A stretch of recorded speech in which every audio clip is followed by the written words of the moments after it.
शांति दूत की सुन लो वाणी, शांति दूत की सुन लो वाणी, शांति दूत की सुन लो वाणी, शांति दूत की सुन लो वाणी, शांति दूत की सुन लो वाणी, शांति दूत की सुन लो वाणी। रहेगा नहीं किसी नैन में पानी। परीक्षित ने रथ रुकवाया और दौड़ कर गए और परीक्षित को आता हुआ देखकर वो जो व्यक्ति उन्हें मार रहा था वो दूर भाग गया। परीक्षित ने दोनों हाथ जोड़े, गाय और बैल से पूछा, हे देव आप कौन हैं? ये व्यक्ति कौन है जो आपको मार रहा है? ये क्यों मार रहा है आपको? तब बैल कहता है, मैं बैल के रूप में धर्म हूं और ये जो मुझे मार रहा है ये कलयुग है। मेरे 4 चरण थे लेकिन 3 चरण तोड़ दिए गए, 1 चरण बचा है और 1 चरण पे मैं खड़ा हूं और उस 1 चरण को भी तोड़ने की तैयारियां ये कर रहा है कलयुग। धर्म के 4 चरण हैं, तप, दया, दान और शौच। 3 चरण टूट गए, सिर्फ 1 चरण बचा है। तपस्या करते हो? जवाब देते जाइए जल्दी जल्दी। तपस्या करते हो? मनाही तो करना है, करो ना। तपस्या करते हो? पवित्रता है क्या पवित्रता है? शादी फंक्शनों में जाते हो, चप्पल पैरों में होती है, खाना खा लेते हो जाके, ये पवित्रता है? खड़े खड़े भोजन करते हो, ये पवित्रता है? सबकी झूठन उसी में से खा लेते हो, ये पवित्रता है? भगवान को बिना भोग लगाए खा लेते हो, ये पवित्रता है? रसोई में चप्पल चली जाती हैं, ये पवित्रता है? बेडरूम में भी स्लीपर्स आपके जाते हैं, ये पवित्रता है?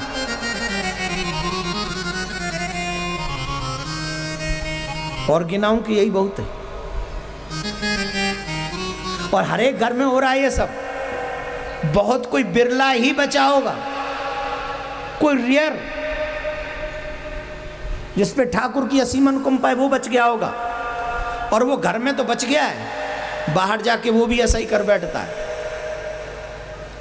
खड़े होके भोजन करना पशुओं का काम है और आज मोस्टली सब लोग खड़े होके भोजन कर रहे हैं कि नहीं? बोलिए, मैं गलत हूं? हम लोग बैठ के भोजन करने वाले लोग थे। आप ऐसे पालती मार के बैठ के पृथ्वी पे भोजन करिए, आधे से ज्यादा बीमारियां आपकी समाप्त हो जाएंगी। आप पूछिए कैसे? ये भी एक आसन है।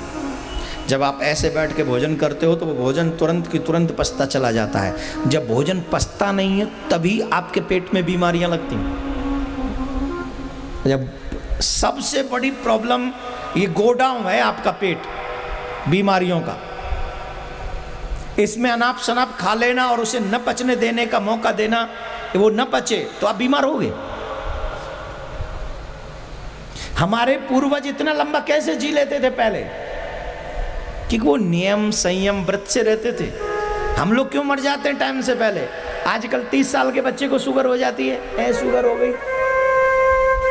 टेंशन मत करो ना, शुगर अपने आप ठीक हो जाएगी। नियम रखते थे, टेंशन नहीं, अवॉइड करो। छोटे छोटे इतनी सी हाइटर टेंशन है, काय को भाई? क्यों? ब्लड प्रेशर हाई है, इतनी बीमारियां लगी हुई हैं। यहाँ बहुत कम लोग ऐसे होंगे जो एक ऐसा कि मुझे कोई बीमारी नहीं। मौसम बदले बुखार आ जाता है। ये सब चीजें हैं क्योंकि आपका स्टमक ठीक नहीं है। और उसकी प्रमुख वजह मैं बता रहा हूं, आप ऐसे बैठ के भोजन नहीं करते। घर में भी बैठ के भी भोजन करें तो बेड पे, कुर्सी पे, वो होती ना, कौन सी टेबल होती है वो है? डाहिन टेबल। वो डाहिन है, जैसे डाहिन बच्चों को खा जाती है ना, वैसे ये टेबल हमारे संस्कार रूपी बच्चों को खा गई है। ये डाइनिंग टेबल कहता हूं मैं, इसे डाइनिंग टेबल नहीं कहता। ये डाहिन टेबल है और सब घर में पाई जा रही है डाहिन, हर घर में। और बड़ी बढ़िया कम से कम 6 महीना भोजन कर ले इतने की एक डाइनिंग टेबल आती। ये सब आप अपनी संस्कृति से भागोगे तो बीमारी आप ही को लगने वाली है। जितने भी लोग अगर अपने स्वास्थ्य के प्रति सचेत हैं तो आज से प्रण करके जाइए कि हम पृथ्वी पे बैठ के भोजन दोनों टाइम करेंगे, और ऐसे पालती मार के, ऐसे नहीं कि पैर लंबे कर दिए और पाई जा रही है बार बार गड्ढे की जगह तामलोट बढ़ गो पूरा, ऐसा नहीं। कई लोग तो जब टाइट पहनते ना कई कपड़े, पूरा आराम से यूं खोल खाल के फिर ला भैया, अरे तेरा भगवान भला करे दैयत। अरे खाने क्यों, जीने के लिए खाना है भाई, खाने के लिए नहीं जी रहा है तू। इतनी खत्म, चावल परात भर के खत्म, ऊपर से दाल सब्जी और सलाद अलग। रावण का भोजन इतना ही होगा जितना तेरा भाई। फिर कहता है मेरा स्वास्थ्य ठीक नहीं रहता। कम भोजन करो, 2 बार की बजाय 6 बार करो, लेकिन कम कम भोजन करो, आप स्वस्थ रहोगे। एक साथ ही मत चिन लो। मकान नहीं है जो ईंट के ऊपर ईंट, ईंट के ऊपर ईंट, चिंता जा, लास्ट में प्लास्टर करवा के और बाबा लेंटर डरवा दियो। ठीक नहीं है ये। कितनी तो चिंता है महाराज, पहले ही इकट्ठी कर लाते हैं लोग। अरे क्या मतलब है, कम, थोड़ा कम खाओ। क्या कह रहा था, खाने पीने के चक्कर में कथा रह जाएगी मेरी तो। ऐसे पालती मार के बैठो, फिर भोजन करो, बहुत ज़्यादा स्वस्थ रहोगे आप। तो ये सब पवित्रता नहीं रही, तपस्या होती नहीं, दया है दया है ना। अपना बेटा रो रहा हो तो खूब दया उमड़ती है, और पड़ोसी का बेटा रो रहा हो तो आती है दया। अरे चुप करा ले, जब रख नहीं सकते थे तो आगे पूरा करो ना। मैं क्यों बोलूं, बोलो। पड़ोसी का बेटा और अपना रोए तो हाय मैया क्या हो गया, अरे फलानी आई थी नजर तो नहीं अरे ले चलो। ये अपना रोए तो दया है, और दूसरे का रोए तो क्रोध है। इसको दया नहीं कहते। दया ऐसे कहते हैं कि कोई भी दुखी हो उसे देखकर आपके मन में दया उत्पन्न हो जाए, अपना पराया का भाव दूर हो जाए, तो भी दया रहे, उसका नाम दया है। लेकिन आजकल ये दया नहीं रही, दया खत्म हो गई। अब सिर्फ एक चरण बचा है धर्म का, वो है दान। और दान भी मैंने तो देखा है बड़ी कंजूसी से करते हैं लोग। बहुत कम लोग हैं जो दान करते हैं, और करते भी हैं तो कंजूसी के साथ। हम लोग कहीं भी होटलों में खाना खाने चले जाते हैं, 1000-2000 रुपया, 500 रुपया खर्च करके आ जाते हैं, और जब भगवान के मंदिर में जाते हैं तो कितना चढ़ाते हैं? सच बोलना, झूठ नहीं, सच बोल। जो सबसे छोटी नोट होगी वो देखेंगे। और अब की बार तो गजब हो गया, गजब हो गया। मैंने जो अब की बार दृश्य देखा, कोई मिलने आया हमसे, मिलने आया, कह दूं कि रिंदू, कह तो दे तू यूं। कोई मिलने आया, वृंदावन की बात है अभी की, जहाँ आने से पहले 2 दिन पहले। अब सब लोग मिल के प्रणाम करते हुए जा रहे थे, तो जा रहे थे, जाओ कोई बात नहीं। अब एक माता जी आई, पर्स खोला, अच्छा हम यूं ही बैठे ही थे, हम बार बार पर्स में हाथ डालें फिर निकाल लें, बार बार डालें फिर निकाल लें। अच्छा हमने सोचा मन ही मन, अब कोई दक्षिणा चढ़ा रहा है तो मन में तो आ ही जाता है शायद बहुत बड़ी दक्षिणा चढ़ा भाई मैया, पर्स बहुत बड़ा है। 10 बार हाथ डाला, 10 बार हाथ निकाला, तुम्हारी कसम एक चौहन्नी चढ़ा के नहीं गई, यूं ही गई सीधी, चौहन्नी नहीं गई।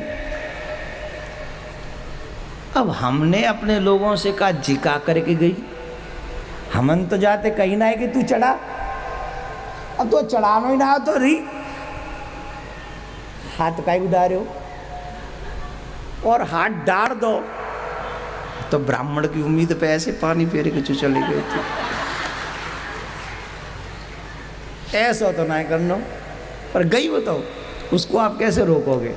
कुल मिला के बात यह है कि अच्छी जगह जाते हैं तो हम दान देने में सकुचाते हैं, कंजूसी करते हैं, और बुरी जगहों पे जब जाते हैं, एक मूवी देखने जाते हो उसकी टिकट 200-250 रुपये की आती होगी, खाना खाने जाते हो 500-1000 रुपये उसमें स्पेंड कर देते हो, और इधर उधर पता नहीं कितने, कई लोग खैनी खाते हैं, खैनी का रोज हाथ पीटते रहते हैं ऐसे, बिहार में और यूपी में ज्यादा का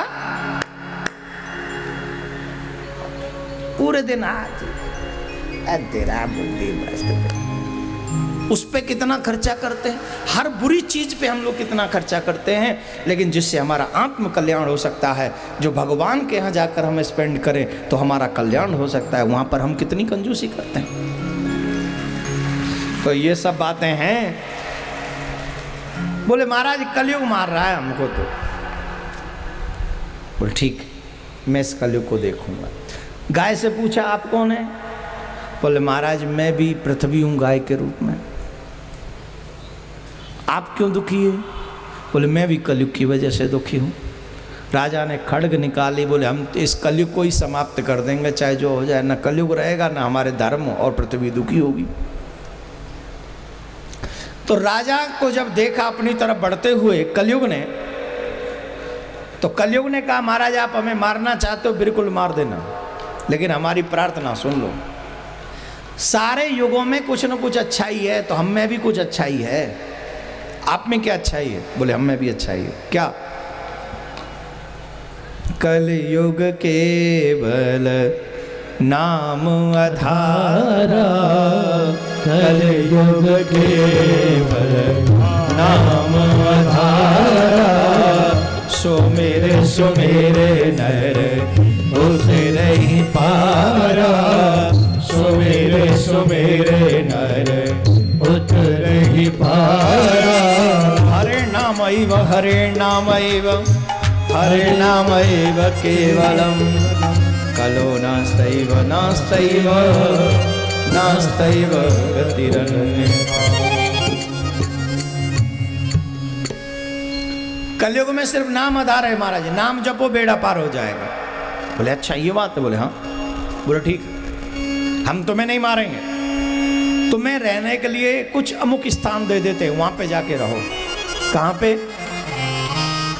जहां मदिरापान होता है वहां रहो, जहां जुआ खेला जाता है वहां रहो, जहां पर वैश्यागमन होता है वहां रहो, जहां पर हिंसा होती है वहां रहो, 4 जगह पे रहो। बोले महाराज एक जगह और दे दीजिए, मेरी फैमिली बड़ी है। क्या? बोले स्वर्ण में निवास दे दीजिए। एक मस्त कह दिया। राजा के सर पे मुकुट सोने का था। कलयुग सबसे पहले वहीं बैठ गए। लौट के आ रहे थे तो प्यास लगी। समीक ऋषि का आश्रम था, तो वहां समीक ऋषि समाधि में बैठे थे, और समाधि में बैठे जल मांगा तो उन्हें तो पता ही नहीं चला। समाधि में देह की भी सुध न हो। जल एक बार मांगा नहीं पता चला, 2 बार मांगा नहीं पता चला। अब परीक्षित को लगा ये ऋषि जानबूझकर मेरा अपमान कर रहा। कलयुग बैठा है। कलयुग का प्रभाव हो, जब कोई साधु संत की निंदा करने का मन करे ना, तो समझना कलयुग बैठ गया आपकी जुबान पे, आपके सर पे। जब भी आप अपने धर्म से जुड़े हुए लोगों की निंदा करें अथवा निंदा सुने, तो समझना कि आपके सर पे कलयुग बैठा है, और कलयुग भला नहीं करेगा, कलयुग बुरा ही करेगा मेरा। अब परीक्षित ने कलयुग के प्रभाव से समीक ऋषि के गले में मरा हुआ सर्प डाल दिया। समीक ऋषि के पुत्र श्रृंगी ऋषि, उनको जब पता चला तो उन्होंने साप दे दिया, इतिलंघित मर्यादम तक्षका सप्तमे हनि। जिसने संत मर्यादा का उल्लंघन किया है, हम उसे साप देते हैं कि आज से 7वें दिन उसे तक्षक डस लेगा और उसकी मृत्यु हो जाएगी। राजा को पता चला कि मुझे साप लग गया। राजा ने तत्क्षण ग्रह का परित्याग किया। डॉक्टर कह दे कि अब ज़्यादा समय इसके पास नहीं है, इसे घर ले जाओ। हम क्या करते हैं, घर ला के कोई भी ऐसा काम करते हैं जिससे उसका कल्याण हो जाए? बोलो, करते हैं? नहीं। उम्र कम हो तो प्रार्थना करते भगवान इसके रोग को मिटा दो, उम्र ज़्यादा हो तो प्रार्थना करते ठीक है भगवान अब जब यही बात है तो उठा लो। परीक्षित को जब पता चला कि मेरे पास 7 दिन हैं, हमारे पास तो एक एक फ्लैट भी नहीं है, वो तो इतना बड़ा सम्राट राजा था, जब पता चला कि 7वें दिन तक्षक डस लेगा, 7 क्षण गंवाए बगैर एक क्षण में परित्याग किया सबका, एक क्षण में बिना सोचे समझे, और सबका परित्याग करके गंगा के तट पर गए और कहने लगे महाराज बताइए अतः पृच्छामि संसिद्धिं योगिनां परमं गुरुं पुरुषस्य यत्कारं म्रियमाणस्य सर्वथा। जिसे पता है कि 7वें दिन मेरी मौत होगी, उस व्यक्ति को क्या करना चाहिए? ये प्रश्न है ऋषि मुनियों से, और ये exact the same question you ask yourself. आप अपने आप से पूछिए, म्रियमाणस्य सर्वथा, जो मरणाशील व्यक्ति है वो क्या करे? और यहां पर कोई व्यक्ति ये नहीं कह सकता कि मैं मरणाशील नहीं हूं। No one can save in this world. कोई सुरक्षित नहीं है। One day we will go, एक दिन, one day we will have to, जाना पड़ेगा।